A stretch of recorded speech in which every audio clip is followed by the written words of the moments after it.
ప్రచారం ఎలా జరుగుతుంది సార్? ప్రచారం అద్భుతంగా జరుగుతూ ఉంది.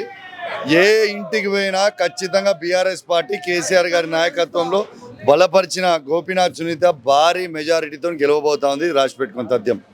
Okay sir. అంటే సార్ ఇక్కడ జూబ్లీహిల్స్లో డ్రైనేజ్ ఇష్యూ ఉంది కదా, దీని గురించి ఎట్లా?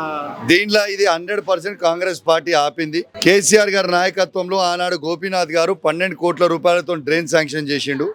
దాంట్లో పోలీస్ లైన్స్ దగ్గర మీరు చూడొచ్చు, దాదాపు 2 కోట్ల రూపాయల వరకు పని అయిపోయిన తర్వాత ఈ కాంగ్రెస్ ప్రభుత్వం వచ్చిన తర్వాత ఆ పని ఆపింది. ఈ కర్ర కాల్చి వాత పెడితేనే వాళ్ళకి ఖచ్చితంగా డ్రైన్ అవుతుంది. లేకపోతే మోసపడితే గోసపడు ఖాయం.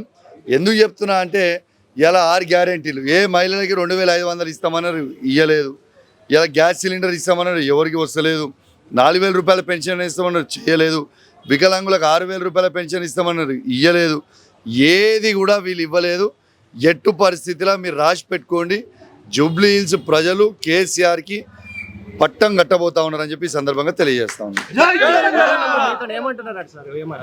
ఏ ఓట్లకు పోయినా సార్ మీరు ప్రచారం ఎందుకు తిరుగుతున్నారు? మీరు రాకుండి మేము ఎట్టు పరిస్థితుల్లో కేసీఆర్కే వేస్తాము. కేసీఆర్ ఉన్నప్పుడు 20,000 నీళ్లు 20,000 లీటర్ల వాటర్ మాకు ఫ్రీగా ఇంటికి వచ్చేది. ఇవాళ వాటర్ బిల్లులు పంపుతా ఉన్నారు.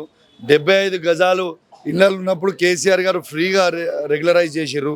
ఇలా హైడ్రా పెట్టి ఇల్లు కూలగొడుతుర్రు. ఇలా ఒక్కటే బుల్డోజర్ కావాలన్నా, కార్ కావాలన్నా జూబ్లీహిల్స్ ప్రజలు ఆలోచన చేసుకోవాలి. ఇవాళ ఖచ్చితంగా ఇవాళ ఏం చెప్తుర్రు, ఇదే వెంకటగిరి బస్తీకి మొన్న రంగనాథ్ గారు వచ్చిండ్రు.